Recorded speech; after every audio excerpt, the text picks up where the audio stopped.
Assalamualaikum warahmatullahi wabarakatuh. Perkenalkan, saya Destia Kualasari, peserta Latsar CPNS tahun 2022, golongan 3, angkatan 4, kelompok 3. Pada kesempatan kali ini, saya akan memperlihatkan proses pembelajaran saya dalam agenda keempat, yaitu habituasi dan aktualisasi.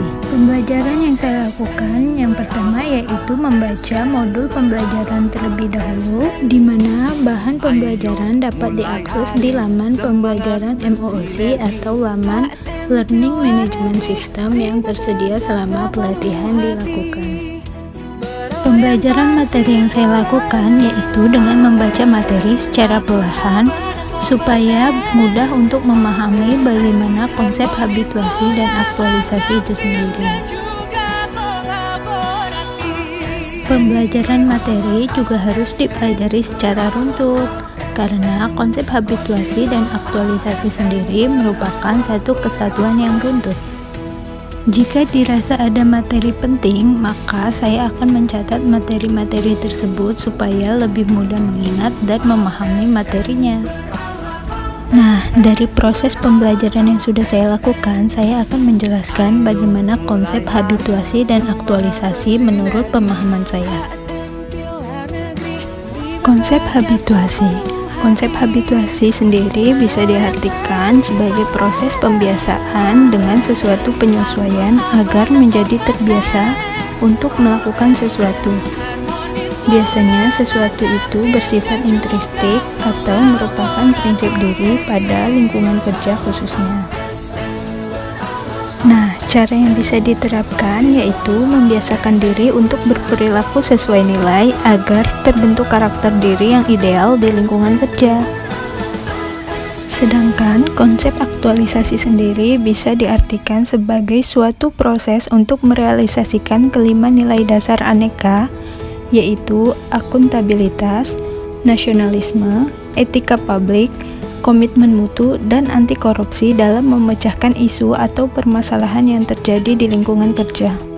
Dalam pemahaman saya terhadap konsep aktualisasi terdapat beberapa kegiatan, yaitu kegiatan yang pertama merancang aktualisasi, dan yang kedua melaksanakan aktualisasi.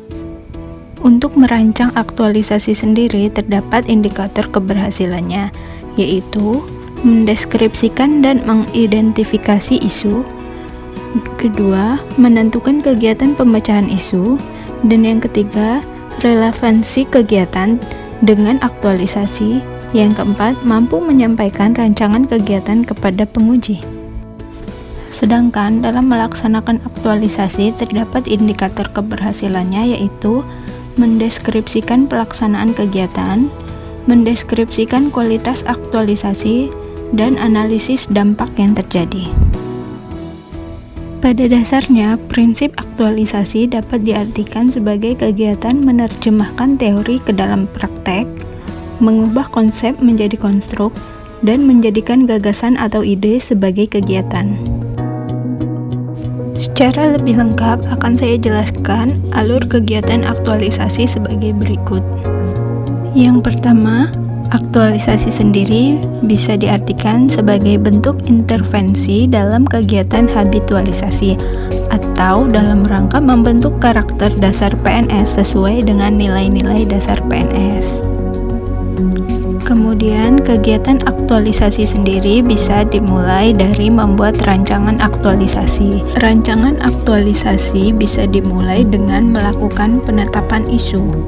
Penetapan isu sendiri bisa bersumber dari gagasan kreatif individu atau dalam diri kita sendiri, kemudian bisa bersumber dari unit kerja atau organisasi.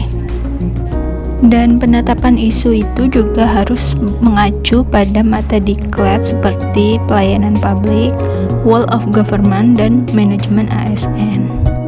Setelah melakukan penetapan isu, kemudian dilakukan perumusan pemecahan isu tersebut dengan mengacu pada pencapaian visi, misi, dan tujuan unit kerja atau organisasi.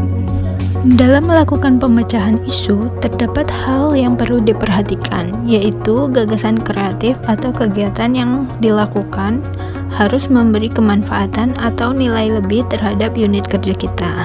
Setelah itu, kita juga harus merancang bagaimana tahapan kegiatan yang akan dilakukan dalam pemecahan isu dengan menetapkan output kegiatan apa yang akan kita peroleh setelah berakhirnya kegiatan ini. Kemudian, rancangan aktualisasi yang telah kita bikin akan kita seminarkan. Setelah itu, kita dapat melaksanakan aktualisasi ke dalam unit kerja kita sesuai dengan rancangan yang telah kita buat sebelumnya.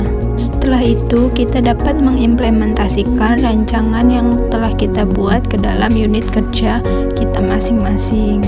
Dalam pelaksanaan aktualisasi, kita diharuskan mengumpulkan bukti-bukti pelaksanaan, baik bukti proses maupun bukti output setiap kegiatan, di mana bukti-bukti tersebut bisa digunakan untuk menyusun laporan aktualisasi. Setelah itu, dilakukanlah seminar pelaksanaan aktualisasi.